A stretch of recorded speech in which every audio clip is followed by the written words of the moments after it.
মেয়েটা আস্তে আস্তে মুখের কাপড় যখন খোলে রে ভাই, এই মুখের কাপড় খোলার সাথে সাথে গ্রামবাসী সবাই ভয় পায়া যায়। একজন আর একজনের কাছে কয় জীবনে তো এরকম ঘটনা দেখি নাই, এই মেয়েটার মুখ কই রে, এই মেয়েটা কেমন হয়ে গেছে, শুধু দাঁত দেখা যায়, মুখগুলো কেমন হয়ে গেছে, ওর ঠোঁট নাই, এটা কেমন দেখা যায়, এইভাবে দেখলে তো ভয় লাগে। এই মেয়েটা যখন মুখটা চাপাইয়া ধরছে রে, একজন কয় ও মা তোমার হাতের নখ কই, তোমার হাতের নখ কই, কি হয়েছে, তোমার মুখের ভিতরে এরকম কষ্ট কেন দেখা যায়? মেয়েটা কয় গ্রামবাসীরা রে, এই মুখে আমি মেকআপ করতাম, এই ঠোঁটে আমি লিপস্টিক লাগাইতাম, আমি যুবকদেরকে ঘুরাইতাম, একজনকে কথা দিয়ে আরেকজনকে ঘুরাইতাম, একজনকে কথা দিয়ে আরেকজনকে আবার উড়াইয়া দিতাম, এরকম মানুষকে আমি ধোঁকা দিতাম, যুবকদের সাথে আমি ঘুরতাম, এই জন্যই আমার আল্লাহ আমার ঠোঁট দুইটা কাইটটা দিছে। একজন মহিলা কবরের ভিতরে উলঙ্গ হইয়া পইরা রয়েছে, ওই মহিলাটার পরনে কাফনের কাপড় পর্যন্ত নাই, এই মহিলাটা উলঙ্গ অবস্থায় কবরস্থানের ভিতরে পইরা কান্দে রে জগৎবাসীরা রে, তার কাপড়ের টুকরা গুলো চারপাশ দিয়ে টুকরা টুকরা হইয়া পইরা রয়েছে, এই মহিলাটা উলঙ্গ হইয়া চোখের পানি চাইরা দিয়া কান্দতেছে। এইবার মহিলাটা নিচের দিকে হামু দিয়া কান্নাকাটি করতেছে।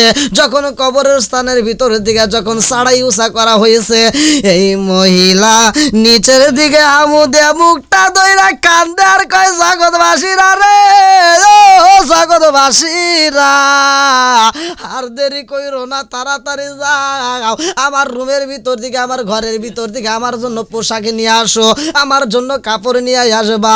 এইবারে গ্রামবাসীদের মধ্যে কিছু মানুষ যায় কাপড় আইনা দেয় রে ভাই। কাপড়টা যখন কবরের ভিতর দেওয়া হয়, ওই মহিলাটা কাপড় পইরা ওই কবরস্থান থেকে উঠা এমন জোরে একটা দৌড় মাইরা দিছে গো, কোনো জায়গায় থামে না, কোনো জায়গায় থামে না, একটা দৌড় দিয়া নিজের বাড়ি ঘরের ভিতরে যায়, ঘরের দরজাটা আটকায়া দিয়া কান্দে। এইবার গ্রামবাসীরা পাড়া প্রতিবেশীরা সব মানুষ আইসা কয় ও ভাই, একজন আর একজনের কাছে পরামর্শ করে, কারণটা কি, এই মেয়েটা কেন দরজা বন্ধ করলো, এই মহিলাটা কেন দরজা বন্ধ করলো? সবাই মিলিয়া দরজা ধাক্কায় সবাই বলে খোলো, ভিতরের দিকে জবাব দেয় এই দরজা খোলা যাবে না, এই দরজায় আমি খুলতে পারবো না।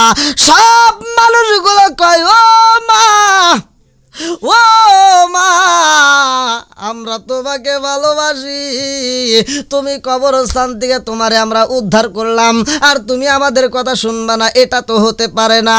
মহিলাটা ঘরের ভিতরে যাইয়া কান্দে আর কয় আমার আত্মীয় স্বজন পাড়া প্রতিবেশীরা রে,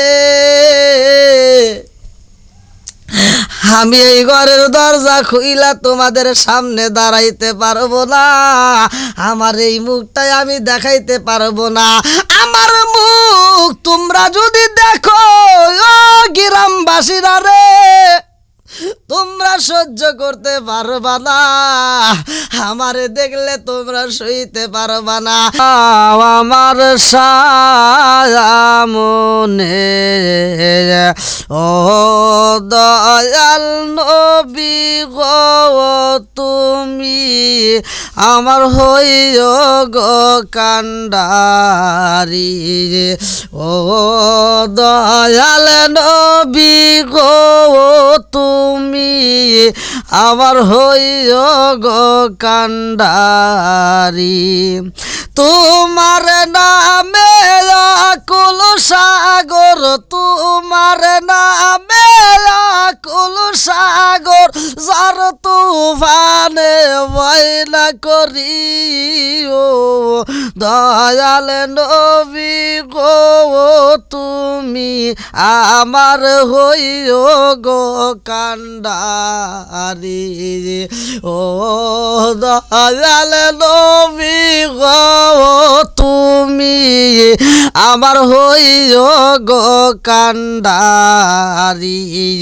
ও দয়াল নবী গো তুমি আমার হইও গো কান্ডারি আমার নাই সাধন বাসন গনবী আমার নাই সাধন বাসন কি ধন আছে কি ধন দিয়া রাগতাম তোমার মন আমার নাই সাধন বাসন গ মুর্শিদ নাই সাধন বাসন কি ধন আছে কি ধন দিয়া রাগতাম তোমার মন আমার তাপি যাতন শীতল হইতো তাপি যাতন শীতল হইতো দূর হইতো মনের জ্বালা তোমা আরে বানাই গলার মালায়া আমি তোমারে বানাই গলার মালা মুর্শিদ জোরাও মনের জ্বালা গো তোমা রে বানাই গলার মালা আমি তোমারে বানাই গলার মালা বন্ধুরা রে আমার হযরত আব্দুল কাদের জিলানী রহমাতুল্লাহ আলাইহির দুইটা রুটির ঘটনা ভালো করে শুনতে হইব এ সুবুকের দলেরা ও মুরব্বী বাবাজিরা গো হযরত আব্দুল কাদের জিলানী রহমাতুল্লাহ আলাইহির দরবারে রে ভাই একজন বৃদ্ধা মহিলা তার একটা ছেলে নিয়ে আব্দুল কাদের জিলানী রহমাতুল্লাহ আলাইহির দরবারে আইসা কয় ও হুজুর গো এলাকার মধ্যে সবাই আপনাকে সম্মান করে সবাই আপনাকে ভালোবাসে ও হুজুর আমি বৃদ্ধা মহিলা আপনাকে ভালোবাসি ও হুজুর শুধু আমি মা জননী তোমারে ভালোবাসি না আমার ছেলেটাও তোমাকে ভালোবাসে ও হুজুর গো আমার মন বলে আমার এই ছেলেটাকে যদি আপনার দরবারে দিতে পারতাম হুজুর গো ও হুজুর আমার জীবনটা ধন্য হয়ে যাইত হুজুর আমি মা জননীর মন বলে আমার সন্তান যদি অলির দরবারে থাকে গো আপনার দরবারে যদি আমার সন্তানটাকে দিতে পারি হুজুর আপনি আমার সন্তানটাকে একটা হাক্কানি আলেম বানাইবেন আমার সন্তানটাকে আমি আলেম বানাইতে চাই আল্লাহর নবী নূরের নবী গো আপনার চরণেতে স্বীকার করেছি আল্লাহর নবী নূরের নবী গো আপনার চরণেতে হাজির হয়েছি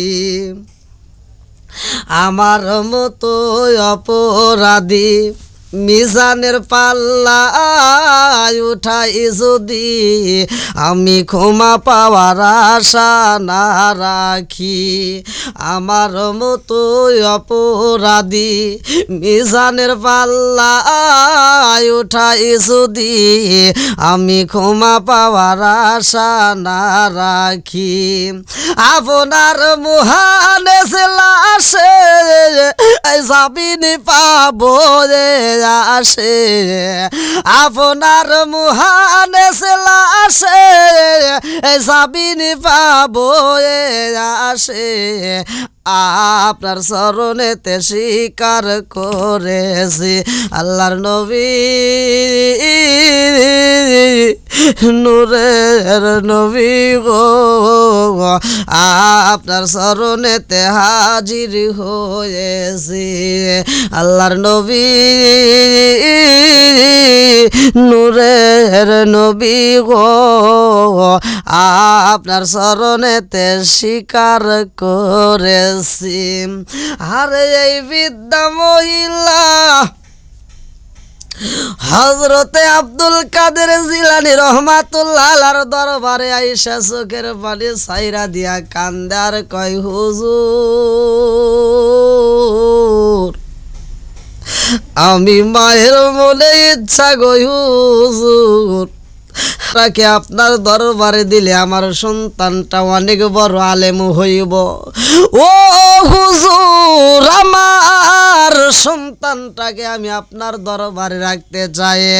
আব্দুল কাদের জিলানী রহমাতুল্লাহ আলাইহি কয়, মাগো ও মা, সন্তানের জন্য আর চোখের পানি ফলাইতে হইবে না। ও মা, তুমি আমি আব্দুল কাদের জিলানী রহমাতুল্লাহ আলাইহির দরবারে তোমার সন্তান নিয়ে চোখের পানি ফালাইয়া মালিকের দরবারে যেই নালিশে দিয়া ফালাইছো, আমার মালিক তোমার দোয়া কবুল কইরা ফালাইছে। কারণ মায়ের দোয়া বিফলে যাইতে পারে না, তোমার দোয়া বিফলে যাবে না। এ সাগদবাসীরা, ও মুরব্বী বাবাজিরা গো, ও সোনার যুবকের দলেরা, ভালো করে শুইনা নাও। আব্দুল কাদের জিলানী রহমাতুল্লাহ আলাইহি কয়, মাগো ও তোমার সন্তান রে তুমি দিতে চাইছো, আমি এই সন্তানটাকে আমার নিজের হাতে গড়াইয়া হক্কানি আলেম বানাইতে চাই। তোমার সন্তানটাকে আমি আলেম বানাইতে চাই। এইবার মা জননী মনে শান্তি পাই গো। সন্তানের যদি ভালো হয়, সন্তানের যদি ভালো কিছু পাওয়ার আশা করা যায়, মা সর্বপ্রথম বেশি খুশি হয়। বনে চলে বন বাদুরি, আরে সাউ চলে তার বুকে। বনে চলে বন বাদুরি, সাউ চলে তার বুকে। এমনি মায়ে সংসারে না পড়লে হাজার দুঃখে। বিদেশেতে কারো যদি ছেলে মইরা যায়, আরে পশু পাখি জানার আগে আগে জানে মায়। সেই মা জননী খুশি হয়ে গেছে যখন হুজুরের মুখ থেকে শোনা গেছে তার সন্তানটাকে আলেম বানাইব। বন্ধুরা রে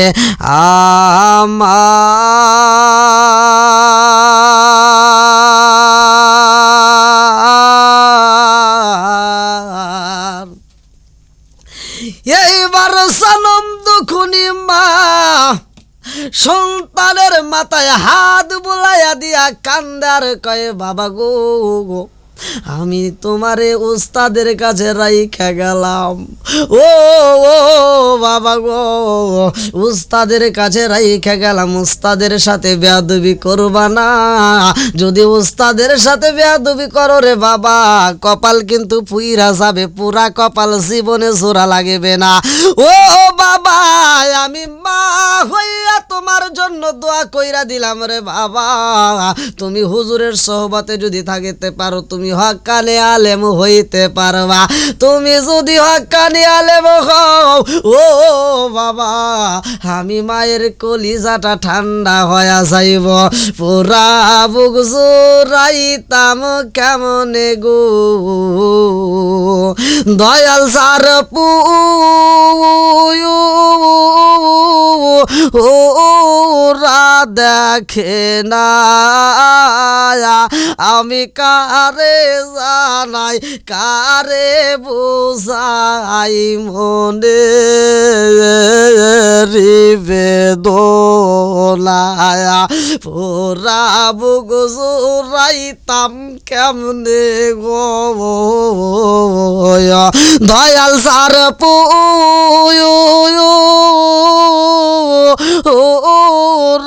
দেখে না আমি কারে জানাই কারে বোঝাই মনে বেদনায়া মন দিলাম প্রাণ দিলাম গো আমি মন দিলাম প্রাণ দিলাম গো দয়াল দিলা শুলো আনায়া আমি মন দিলাম প্রাণ দিলাম গো দয়াল দিলা শুলো আনায়া আমি সব দিয়া তোর মন পাইলাম না আর কি আছে জানা আমি সব দিয়া তোর মন পাইলাম না আর কি আছে জানা আমি বুঝলাম না তোর প্রেমের দ্বারা গো আমি বুঝলাম না তার প্রেমের দ্বারা গো দয়াল বুঝি না আই প্রেমের বেলা আমি জানলে কি আর পড়তাম রে ভাই প্রেমের লাঞ্ছনায়া এই কি তাহার প্রেমের দ্বারা গো দয়াল বুঝি না আই প্রেমের বেলা আমি জানলে কি আর পাইতাম রে ভাই প্রেমের লাঞ্ছনা এ বন্ধুরা জনম দুখুনি মা সন্তানের জন্য দোয়া করলে গো আমার আল্লাহর দরবারে কবুল হয়ে যায় এ বন্ধুরা রে মার দোয়া কবুল হইতে কোনো পর্দা থাকে না মা দোয়া করলে সরাসরি কবুল হয়ে যায় অবশ্যই ইনসানা বিওয়ালিদাইহি ইহসানা এই জন্য মাকে সম্মান করতে হইবে মাকে ভালোবাসতে হইব এইবার মায়ে দোয়া কইরা হুজুরের কাছে রাইকা বিদায় নাই রে ভাই এইবার হযরতে আব্দুল কাদের জিলানী রহমাতুল্লাহ আলাইহি ছাত্ররে খাবার দেয় 3 বেলা আরে ছাত্ররে খাবার দেয় 3 বেলা মাত্র 2টা করে রুটি শুকনা রুটি ছাড়া আর কিছুই দেয় না আরে 2টা রুটি দেওয়া হয় শুকনা রুটি রে ভাই 3 বেলা তিন বেলা শুধু শুকনা রুটি দেওয়া হয় কোনো খেজুর দেওয়া হয় না কোনো বুনা গোশত দেওয়া হয় না এইবার ছাত্র 3 বেলা 2টা করে রুটি খায় শুকনা রুটি আর খাইতে পারে না আরে কত কষ্ট কইরা গলায় দিতে হয় অথচ হযরতে আব্দুল কাদের জিলানী রহমাতুল্লাহ আলাইহি ছাত্রের 2টা রুটি শুকনা রুটি দিয়ে নিজে ভালো খাবার নিয়ে বইসা যায় আমার মুরব্বি বাবাজিরা গো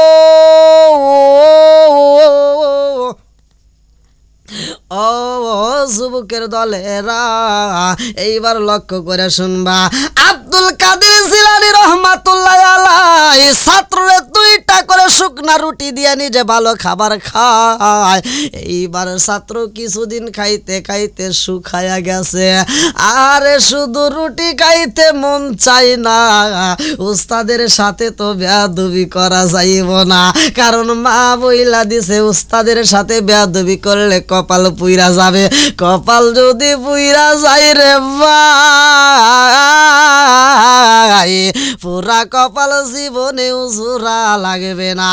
এইবার ছাত্র শত কষ্টের মধ্য দিয়াও ধৈর্য ধারণ করে গো। মা জননীর কাছে উস্তাদে বলেছিল, মা গো, সন্তানের জন্য দোয়া করলে দোয়া কবুল হয়, তবে সন্তানরে যখন তুমি আমার দরবারে রাইখা যাবে তোমার ধৈর্য ধারণ করতে হইব, কারণ ধৈর্যশীলদের সাথে আর কেউ না থাকলে স্বয়ং আল্লাহ থাকবে। ইন্নাল্লাহা মা'আস সাবিরিন। এইবার ছাত্রর কথা মনে পড়া যায়, মা জননীর কাছে আমার উস্তাদ বলছে ধৈর্যশীলদের সাথে আল্লাহ আছে। ছাত্র ধৈর্য ধইরা পালাইছে রে বন্ধু। এইবার ছাত্র কিছুদিন খাই রে ভাই, হুজুরের দরবারে শুকনা রুটি খাইতে খাইতে ছাত্রটার শরীরটা শুকায়া যায়। কিছুদিন পরে জনম দুখুনি মায়ের মনে মানে না, সন্তানরে দেখার জন্য মায় পাগল পারা হয়। এখন তো তোমরা পাইলা মোবাইলের যুগ, মন চাইলে মিনিটের ভিতরে সন্তানের সাথে কথা বলতে পারো, সন্তানও মন চাইলে মায়ের সাথে মিনিটের ভিতরে কথা বলতে পারে। এ বাজান মোবাইলের মাধ্যমে আমরা দেশ বিদেশে কথা বলি, কিন্তু আগেকার সময় মায়েরা যখন সন্তানরে বিদেশ পাঠাইতো 15 দিন লাগতো একটা চিঠি পাঠাইতে, আবার চিঠিটার উত্তর আসলে মা সেই চিঠিটা প্রতিদিন মা খুইলা খুইলা পড়তো, নিজে পড়তে না পারলে পাড়াপড়শি দিয়ে পড়াইতো। আরে মা জননীর নামাজের পরে চিঠিটা হাতে নিয়া মা সন্তানের জন্য কান্নাকাটি করতো, দোয়া করতো। এ আমার মুরব্বী বাবারা রে, সোনার যুবকের দলেরা, মায়ের মনের ভিতর আগুন লাগে গেছে, আমার সন্তানটা না জানি কোন হালতে রয়ে গেছে। আমার জাদুরে দেখবো, আমার জাদুরে আমি দেখতে যাই, আমার জাদুরে দেখাই আমার পুরা বুকটা ঠান্ডা করতে চাই। আমার জাদুরে আমি হুজুরের দরবারে রাইখাই আইছি গো। এইবার কয়েকদিন পরে মা সন্তানরে দেখার জন্য পাগল হয়ে যায়। এ বন্ধুরা, মা জননী যখন রওনা দিছে রে, এইবার মা হযরতে আব্দুল কাদের জিলানী রহমাতুল্লাহ আলাইহির দরবারে যাইয়া দেখে গো, সন্তানের সামনে খাবার দেওয়া হয়েছে শুধু শুকনা 2টা রুটি। এইবার মা চিন্তা করে, আল্লাহ, আমার সন্তান শুধু শুকনা রুটি পাইছে, কারণটা কি? আরে মায়ের মনে মানে, আরে ভাই, মায়ের মনে আগুন ধইরা গেছে। মা তো সন্তান রে এত ভালোবাসে, সন্তানের কষ্ট দেখলে মা সইতে পারে না। এইবারও সালাম দুঃখ সন্তানের দিকে তাকায়া 2টা চোখের পানি ছাইরা দিয়া কয়, কাজ জাদু রে, ও জাদু, তোমারে 2টা শুকনা রুটি দিছে, তোমারে কি অন্য কোনো খাবার দেওয়া হয় না? এইবার সন্তানটা জনম দুখুনি মার গলা জড়ায়া কান্দে রে, সন্তান কান্দে আর কয়, মা গো, মা, আমারে 2টা শুকনা রুটি ব্যতীত রে মা, আমারে অন্য কোনো খাবার দেওয়া হয় না। মা জননী আর সইতে পারে না, মায়ের মনে আগুন লাইগা গেছে। এইবার মা হাঁটতে হাঁটতে হুজুরের কাছে যাইয়া দেখে গো, হুজুর কত সুন্দর সুস্বাদু খাবার খায়। হুজুরের খাবারের সামনে দেখা যায় অনেকগুলো হাড় জমা হয়েছে। হুজুর মুরগির গোশত দিয়ে খাবার খায়, হুজুর মুরগির গোশতর খাবারগুলো রুটি দিয়ে ভরাইয়া খায়, এত সুন্দর সুস্বাদু খাবারগুলো খায়। এই দৃশ্য দেখা মা কয়, হুজুর, আপনার বিচার বুঝলাম না, আপনি কেমন বিচার করেন বুঝে আসে না। আপনার ছাত্র ছাত্ররে দিছেন শুধু শুকনা রুটি হুজুর, আর আপনি খান বুনা গোস্ত রুটি, কারণটা কি আমার বুঝে আসে না। ও হুজুর, আপনি বুনা গোস্ত খান, ছাত্র শুকনা রুটি খায়, এর কারণটা কি? আপনি কেমন উস্তাদ হইলেন? কারণটা কি? এই বেদ তো বোঝা যায় না। ওলি আল্লাহর খেলা তো কেউই বুঝতে পারে না, ওলি আল্লাহর শান্ত সবাই বোঝে না। আর আমার আল্লাহ এই জন্য ওলি আল্লাহর ব্যাপারে সাবধান করে দিছে। আল্লাহ বলেন আল্লাহু আকবার ওয়ালিল্লাহিল হামদু বিসমিল্লাহির রহমানির রহিম।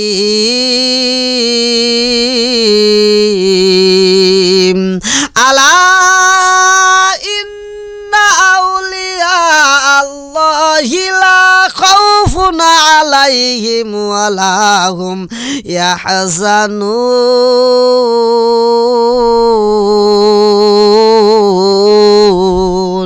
এ আমার মুরব্বী বাবারা, ও সোনার যুবকের দলেরা, এই জন্যই তো আল্লাহ সাবধান করে দিয়েছেন ওলি আল্লাহদের ব্যাপারে। এইবার হুজুর কয় মা গো, ও মা, আমার খাবার দেখে তোমার মনটা কেন বেজার হইল? কারণটা কি?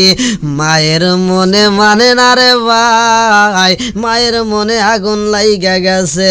এইবার মা চোখের পানি বালাই রে, যে সোনার যুবকের দলেরা। মা কাঁদতে কাঁদতে সন্তানের কাছে যায়, কান্দে আর কয়, ও বাবা, তোমার এই শুকনা রুটি কি প্রতি ওক্তে দেওয়া হয়? তোমারে কি কোনো কিছু দেওয়া হয় না? এইবার সন্তান কয়, মা গো, তুমি আমারে রেখে যাওয়ার পরে রে মা, আমার উস্তাদ আমারে শুকনা রুটি ব্যতীত অন্য কোনো খাবার দেয় না। এইবার মা জননী কান্দার সন্তানের দিকে তাকাইয়া চোখের পানি ফালাইয়া কান্দার কয়, আল্লাহ, আমার সন্তানটার মুখটা শুকাইয়া গেছে, আমার সন্তানটা তো শুকনা হয়ে গেছে, একটা মাত্র কারণ বুঝা পালাইছি, এখানে খাওয়ার সমস্যা। এইবার মা যায়া বলে, হুজুর গো, ও হুজুর, কারণটা কি? আপনি আমার ছেলেরে কেন কষ্ট দেন? আপনি কেমন বিচার করেন? আপনার বিচার তো কোনো ঠিক হলো না, আপনার বিচারের ভিতরে এমন কেন ভুল করলেন? এইবার হুজুর কয়, মা গো, ও মা, তোমার সন্তানরে আমি শুকনা খাবার দিয়া আমি সুস্বাদু খাবার খাইলাম, কারণটা জাননি রে মা? আমি সাধনা করেছি রে মা, আমি আল্লাহরে পেয়েছি। ও মা, আমি আল্লাহর প্রিয় বান্দা হতে পারছি রে মা, এই জন্য আমার আল্লাহর পক্ষ থেকে আমার সুস্বাদু খাবার আসে। আরে যেই হাড়গুলো চিবাই আব্দুল কাদের জিলানী রহমাতুল্লাহ আলাই রাইকা দিছে রে ভাই, এইবার আব্দুল কাদের জিলানী রহমাতুল্লাহ আলাই কয়, মা গো, আমি এই সুস্বাদু খাবার খাইলাম, দেখবানি কেমন খাবার খাইলাম। ও মা, তুমি তাকায়া দেখো। এইবার আব্দুল কাদের জিলানী রহমাতুল্লাহ আলাই কয়, ও মুরগির হাড়গুলো তোমরা ভালো করে শুই না নাও, তোমরা যেমন একটা আস্তা মুরগি ছিলা গো,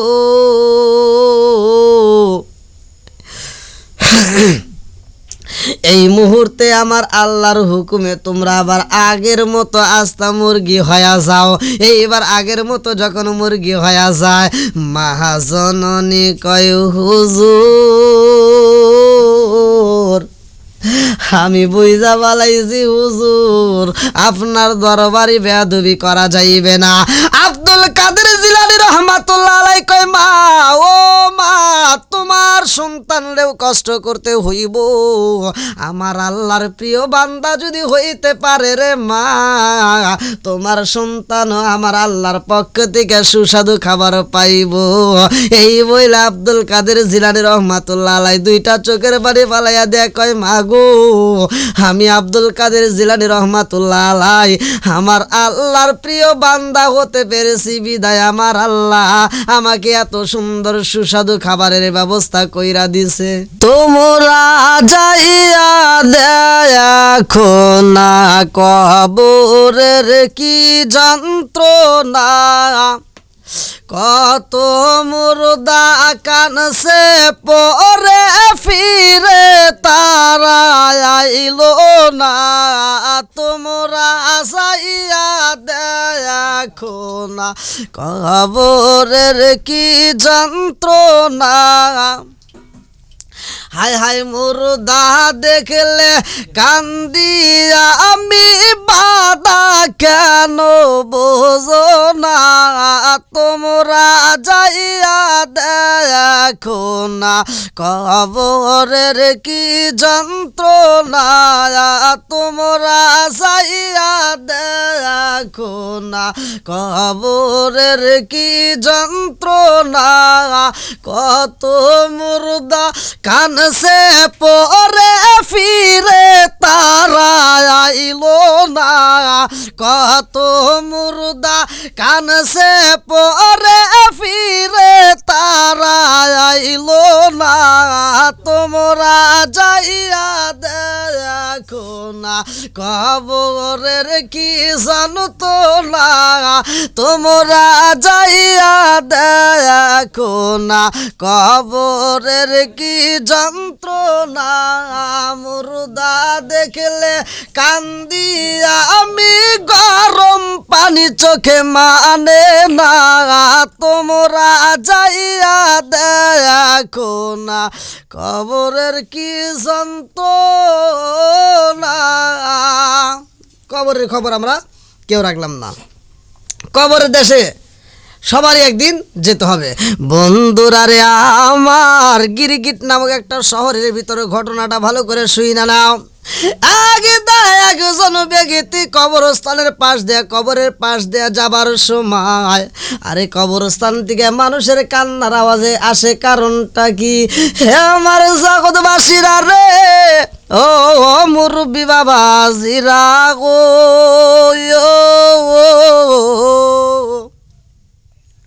আরে সেই ব্যক্তি কবরের পাশ দেয়া যাই রে, আরে দিনের বেলায় কবরস্থানের পাশ দেয়া যাবার সময় কবরের ভিতর দিকে মহিলার কান্নার আওয়াজ পাওয়া যায় গো। কে যেন কবরের ভিতর দিকে কান্দে, আরে কয় কে আসরে জগৎবাসীরা, আমি কবরের ভিতরে জ্বালা যন্ত্রণা সইতে পারি না, বাঁচাও আমারে বাঁচাও, আমি কবরের ভিতরে থাকতে পারবো না, আমি হলাম জীবিত, আমারে তোমরা নিয়ে যাও, আমারে তোমরা কবরে রাখবা না। এইবার সেই ব্যক্তি কবরের পাশে দিয়া যাই রে বন্ধু,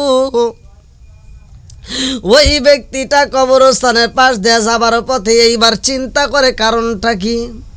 আমার কানে আওয়াজ পাই, মহিলাদের কান্নার আওয়াজ পাওয়া যায় মহিলা কণ্ঠে, কারণটা কি? এই কবরস্থানের আশেপাশে কোনো মানুষ কান্নাকাটি করে কিনা, কেউ বন্দি হয়ে গেল কিনা, কেউ বা পড়ে গেছে কিনা। এইবার ওই ব্যক্তি কবরস্থানের চারপাশ দিয়ে ঘুরে রে জগৎবাসীরা ভালো করে লক্ষ্য করে শুনতে পারে ওই মহিলা কবরস্থানের ভিতর দিয়ে কান্দে। আরে এত কান্নাকাটি করে রে ভাই, ওই মহিলাটা কান্দে আর কয় কে আসরে জগৎবাসীরা, আমারে একটু বাঁচাও, আমি তো জ্বালা সইতে পারি না, আমারে কবরস্থান থেকে একটু উঠাইয়া নিয়ে যাও, আমি মরি নাই, আমি জীবিত আছি, তাড়াতাড়ি আমারে একটু বাঁচাও। এইবার ওই ব্যক্তি চিন্তা করে আর বলে আল্লাহ গো, ও মালিক, আমার জীবনে যা কোনোদিন দেখি নাই, জীবনে যা কোনোদিন শুনি নাই, আজকে কি দেখলাম কি শুনলাম বুঝে আসে না, কারে আমি এই ঘটনা বলবো, কে আমার কথা বিশ্বাস করবে। এইবার ওই ব্যক্তিটা ওই এলাকার ভিতরে প্রবেশ করে রে যুবকের দলেরা। এইবার ওই ব্যক্তিটা নিকটতম গ্রামের ভিতরে ঢুইকা গেছে, গ্রামবাসীরা ডাইকা ডাইকা কয় গ্রামবাসীরা রে, তোমরা সবাই আসো, আমি তোমাদের মাঝে একটা ঘটনা বলতে চাই। বলে কি এমন ঘটনা তুমি বলতে চাও? বলে ও জগৎবাসীরা রে তোমরা জানো নি কবরের কি ঘটনা গইটা গেছে? বলে কি এমন ঘটনা? বলে আমি একটা কবরের পাশ দিয়ে যাবার সময় দেখলাম ওই কবরস্থানের ভিতর থেকে কান্নার আওয়াজ পাইলাম। ওই কবরের পাশ দিয়ে যাওয়ার সময় কান্নার আওয়াজ পাইছি।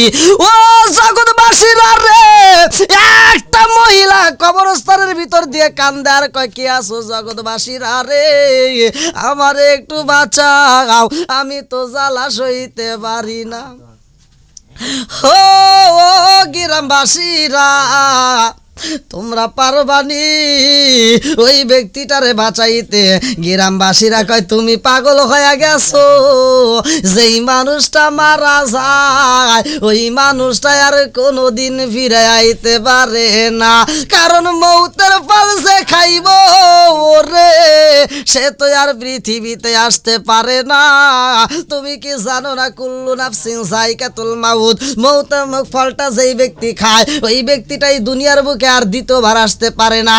যেই মানুষটা মারা যায় ওই মানুষটা আবার দ্বিতীয়বার দুনিয়াতে আসবে এটা তো সম্ভব না, তুমি পাগল হয়ে গেছাও। এইবার ওই ব্যক্তিটা চোখের পানি বালাই রে জগৎবাসীরা। বলে আমি তোমাদেরকে বুঝাই, তোমরা তো আমার কথা বোঝো না। ওরা সবাই গ্রামবাসী মিলে বুঝায় তোমার শুনতে ভুল হয়েছে, তোমার শোনার ভিতর কোনো ভুল আছে, তুমি যা শুনছো এটা ঠিক না।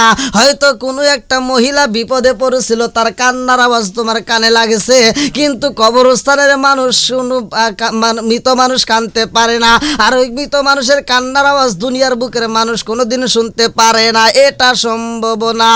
এইবার ওই জৈনিক ব্যক্তি কান্দে রে আর বলে তোমরা আমারে কি বুঝাইবা, আমারে বুঝাইলে কাম হইব না। আবার পাপা কইরা হাইটা আবার কবরস্থানের পাশ দিয়ে যাওয়ার সময় আবার শুনতেছে আরে কোন এক মহিলা কান্দে রে। ওই মহিলা কান্দার কয় কে আসো রে জগৎবাসীরা, আমারে একটু বাঁচাও, আমি তো কবরের ভিতরে জ্বালা সইতে পারি না, আমারে একটু বাঁচাও, আমি তো ওই কবরস্থানের ভিতরে থাকতে পারি না, আমারে একটু বাঁচাও। এইবার ওই ব্যক্তিটা আবার গ্রামের ভিতর ঢুকে গেছে রে ভাই, গ্রামবাসীরে বোঝায় ও গ্রামবাসীরা রে, আমি তোমাদেরকে যেই ঘটনা বলছি তোমরা বিশ্বাস করো না, আমি আবার শুনাই আসলাম, এখন কি তোমরা বিশ্বাস করবা না? যেই মহিলার কান্নার আওয়াজ পাইলাম ঘটনা সত্য, কবরস্থানে তোমরা যদি যাও শুনতে পারবা। গ্রামবাসী সবাই বুঝায় না না না তুমি পাগল হয়ে গেছাও। আরে একজন আর একজনের কাছে কয় এই মানুষটা ভালো ছিল রে, কেমনে পাগল হয়ে গেল? এই মানুষটা এক সময় কত সুন্দর কথা বলতো, আজকে উল্টা পাল্টা কথা বলে। মৃত মানুষ নাকি কথা কইতে পারে এটা তো সম্ভব না।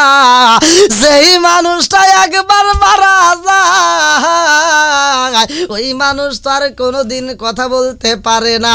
তোমার ধারণা ভুল, তোমার শোনা ভুল, তোমার কল্পনা ভুল।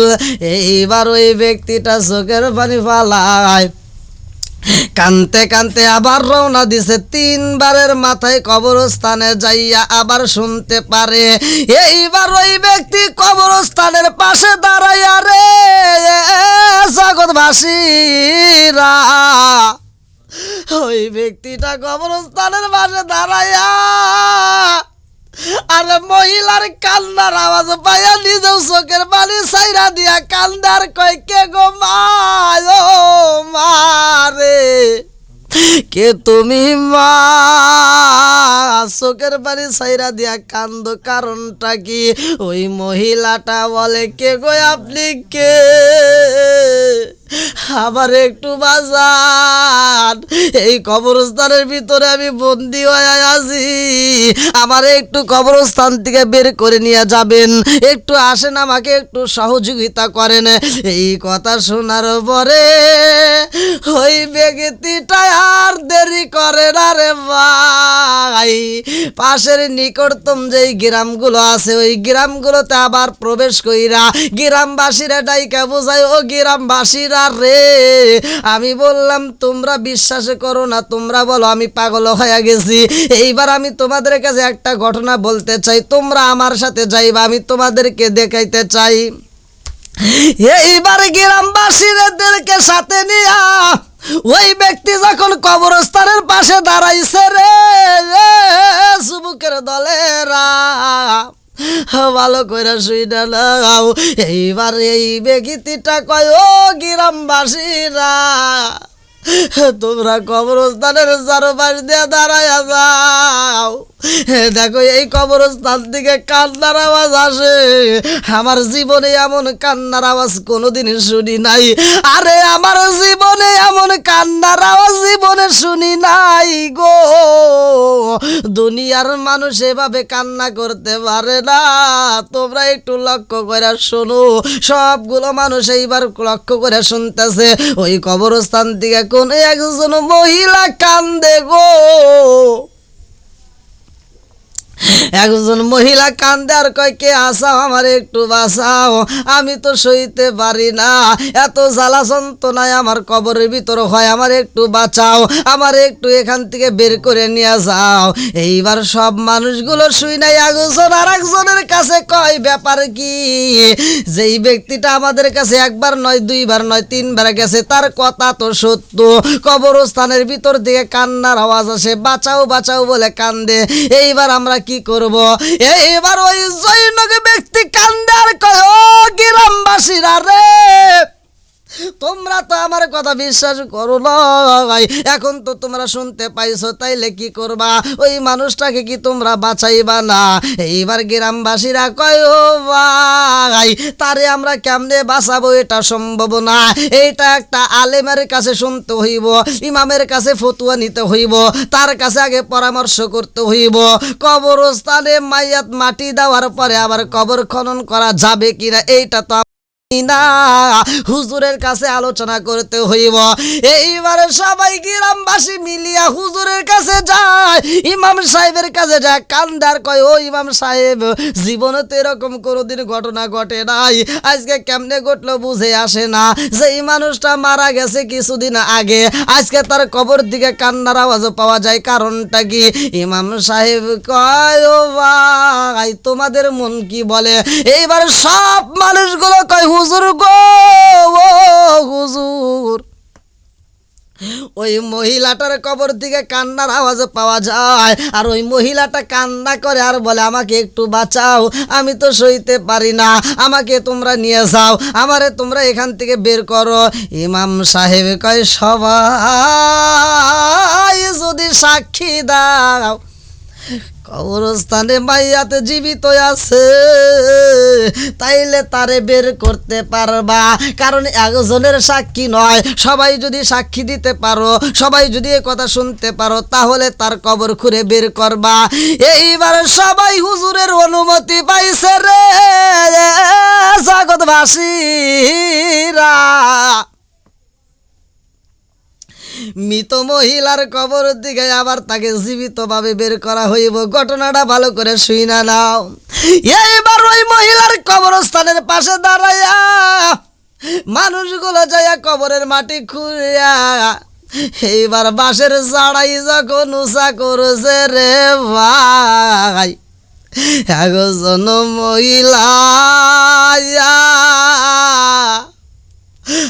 কবরের ভিতরে উলঙ্গ হইয়া পইরা রয়েছে। ওই মহিলাটার পরনে কাফনের কাপড় পর্যন্ত নাই। এই মহিলাটা উলঙ্গ অবস্থায় কবরস্থানের ভিতরে পইরা কান্দে রে জগৎবাসীরা রে। তার কাপড়ের টুকরা গুলো চারপাশ দিয়ে টুকরা টুকরা হইয়া পইরা রয়েছে। এই মহিলাটা উলঙ্গ হইয়া চোখের পানি চাইরা দিয়া কান্দতেছে।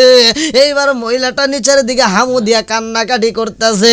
যখন কবরের স্থানের ভিতরের দিকে যখন সাড়াই উঁচা করা হয়েছে, এই মহিলা নিচের দিকে হামু দিয়া মুখটা ধইরা কান্দে আর কয়, জগৎবাসীরা রে, ও জগৎবাসীরা, আর দেরি কইরো না, তাড়াতাড়ি যাও আমার রুমের ভিতর দিকে, আমার ঘরের ভিতর দিকে আমার জন্য জন্য পোশাক নিয়ে আসো, আমার জন্য কাপড় নিয়ে আসবা। এইবারে গ্রামবাসীদের মধ্যে কিছু মানুষ যায় কাপড় আইনা দেয় রে ভাই। কাপড়টা যখন কবরের ভিতর দেওয়া হয়, ওই মহিলাটা কাপড় পইরা ওই কবরস্থান থেকে উঠে এমন জোরে একটা দৌড় মাইরা দিছে গো, কোনো জায়গায় থামে না, কোনো জায়গায় থামে না। একটা দৌড় দিয়া নিজের বাড়ি ঘরের ভিতরে যায়, ঘরের দরজাটা আটকায়া দিয়া কান্দে। এইবার গ্রামবাসীরা, পাড়া প্রতিবেশীরা, সব মানুষ আইসা কয়, ও ভাই, একজন আর একজনের কাছে পরামর্শ করে, কারণটা কি, এই মেয়েটা কেন দরজা বন্ধ করলো, এই মহিলাটা কেন দরজা বন্ধ করলো। সবাই মিলে দরজা ধাক্কায় সবাই বলে খোলো, ভিতরের দিকে জবাব দেয়, এই দরজা খোলা যাবে না, এই দরজায় আমি খুলতে পারবো না। সব মানুষগুলো কয়, ও মা, ও মা, আমরা তোমাকে ভালোবাসি, তুমি কবরস্থান থেকে তোমারে আমরা উদ্ধার করলাম, আর তুমি আমাদের কথা শুনবা না, এটা তো হতে পারে না। মহিলাটা ঘরের ভিতরে যাইয়া কান্দে আর কয়, আমার আত্মীয় স্বজন পাড়া প্রতিবেশীরা রে, আমি এই ঘরের দরজা খুইলা তোমাদের সামনে দাঁড়াইতে পারবো না, আমার এই মুখটাই আমি দেখাইতে পারবো না। আমার মুখ তোমরা যদি দেখো, ও গ্রামবাসীরা রে, তোমরা সহ্য করতে পারবা না, আমারে দেখলে তোমরা সইতে পারবা না। এইবার আত্মীয় স্বজনেরা সবাই কয়, না না না, আমরা কেন সইতে পারবো না, আমরা তো তোমারে ভালোবাসি, আমি তোরে ভালোবাসি। মন্দ বলে গ্রামবাসী গো, আমি তোরে ভালোবাসি, মন্দ বলে পাড়াপড়শি গো, লোকে মন্দ যে যাই বলুক, লোকে মন্দ যে যাই বলুক, ছাড়ব না প্রেম জীবনে, আমি তোরে ভালোবাসি গোপনে। এইবার মহিলারা পর্যন্ত আইসা দরজার সামনে দাঁড়াইয়া কয়, ও মা, ও মা গো, দরজা খুইলা দাও, আমরাও কিন্তু তোমারে ভালোবাসি, মা গো দরজা খুলে দাও। ভালোবাসার মানুষটারে দেখলে তো ভয় লাগে না, বলে না না, আমারে তোমরা দেখতে পারবা না। ও পাড়া প্রতিবেশী মহিলারা, তোমরা চলে যাও, আমার ঘরের দরজা খোলা যাবে না, আমার ঘরের দরজা খুললে তোমরা আমার দেখলে সইতে পারবা না। গ্রামের মুরব্বীরা আইসা বুঝায়, গ্রামবাসী আইসা বুঝায়, মাগো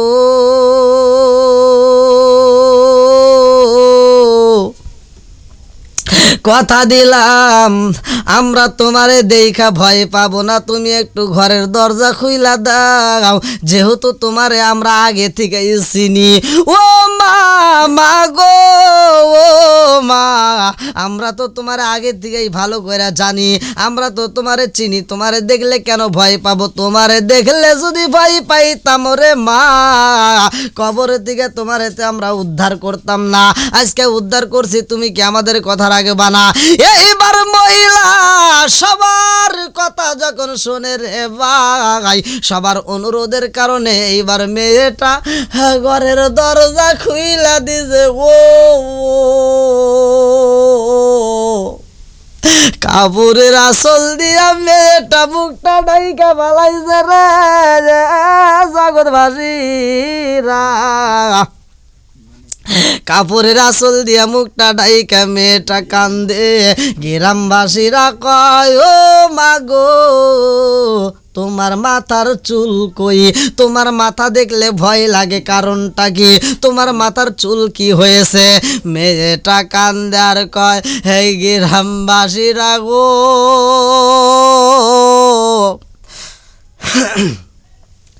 আমার মাথার চুল কি হয়েছে, আমার মাথার চুলের খবর যদি জানতে চাও শুনে নাও। আমার এই মাথার চুল আমি ছেড়ে দিয়ে রাস্তা দিয়া ঘুরতাম গো, আমি পরপুরুষের সামনে যাইয়াও মাথায় কাপড় দেই নাই, আমি পরপুরুষের সামনে যাইয়াও মাথার চুলটা খুইলাই আমি ঘুরতাম। ও গ্রামবাসীরা রে, ও জগৎবাসীরা রে, এই জন্যই আমার আল্লাহ কবরের ভিতরে জাহান্নামের ফেরেশতারে পাঠাইয়া দিয়া গো আমার মাথার চুলে এমন শাস্তি দিছে গো, আমার মাথার চুলগুলো টাইলে টাইলে তুলছে রে।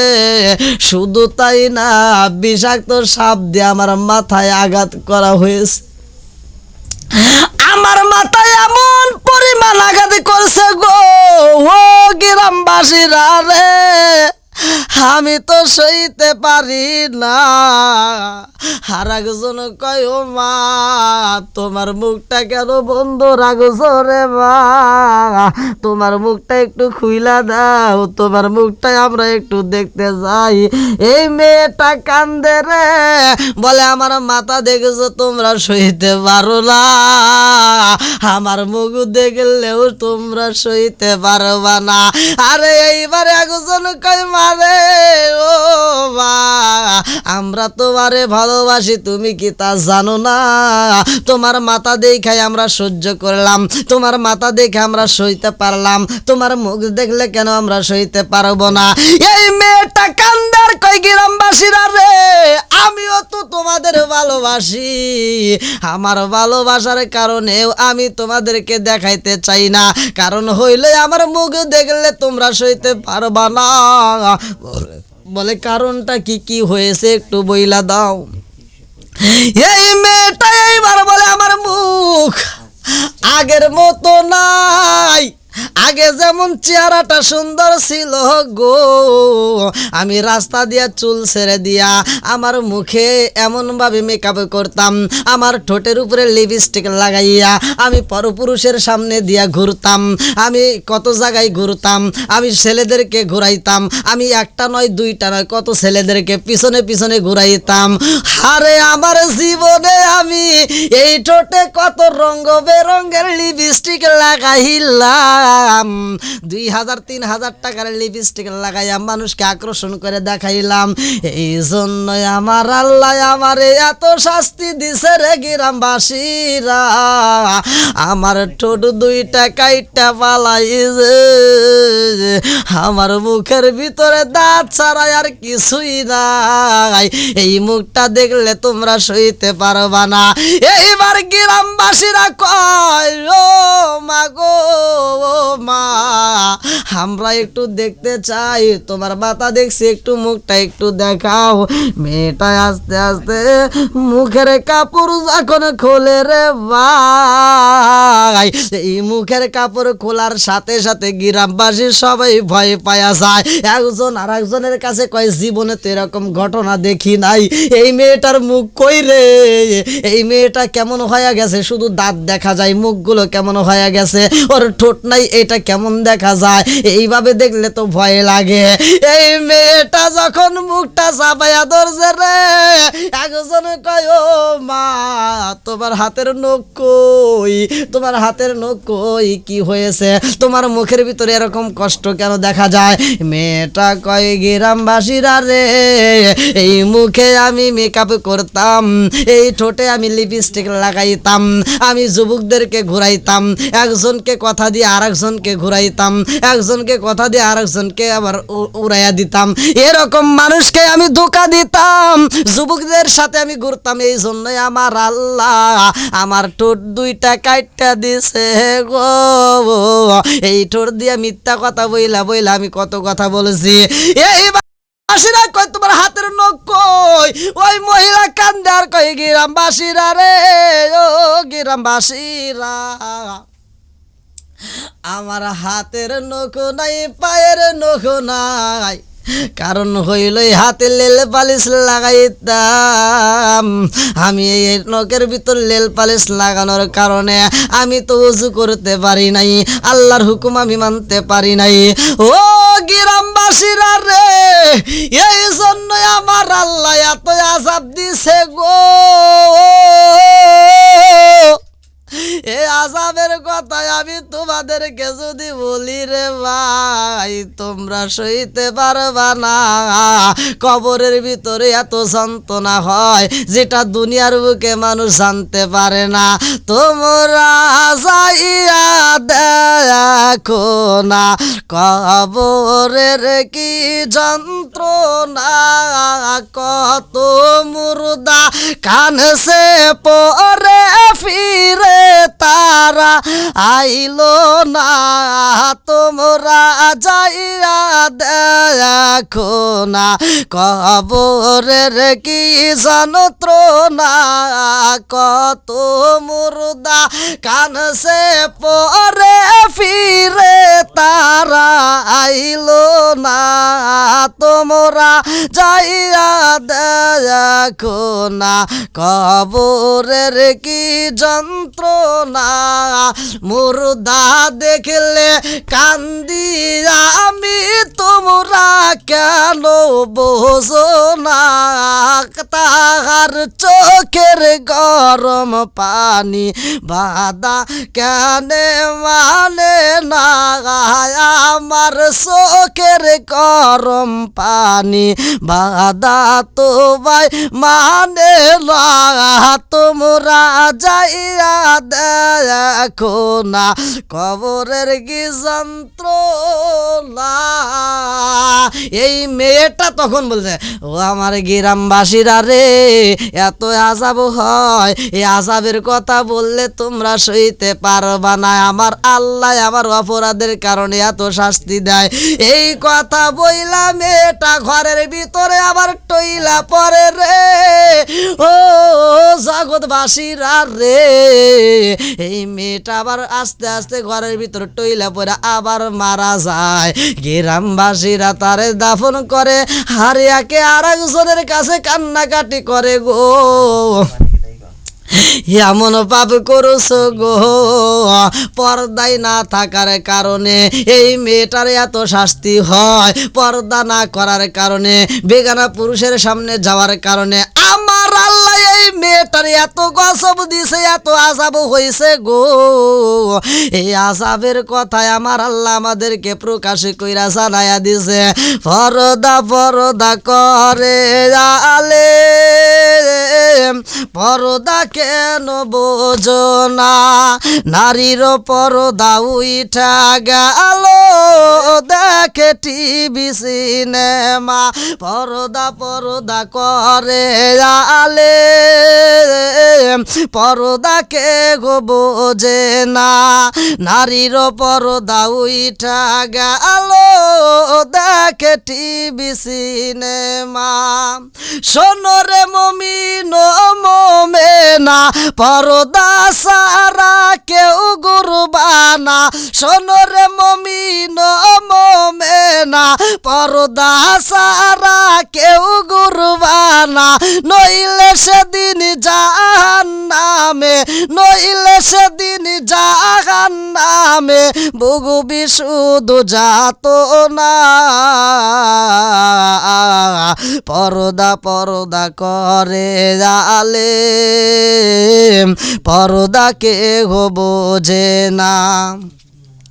নারীর পর্দা উইঠা গেল, দেখে টিভি সিনেমা। শিক্ষা দিলাম গানের বাড়ি, পর্দা গেল এদেশারি। শিক্ষা দিলাম গানের বাড়ি, পর্দা গেল এদেশারি। বিবি বাচ্চা নিয়া চলে, শ্বশুর জামাই দুইজনা। পর্দা পর্দা করে আলে, পর্দা কেহ বোঝে না। পর্দা পর্দা করে আলে, পরদা কেহ বোঝে না। মাশাআল্লাহ মাশাআল্লাহ মাশাআল্লাহ মাশাআল্লাহ।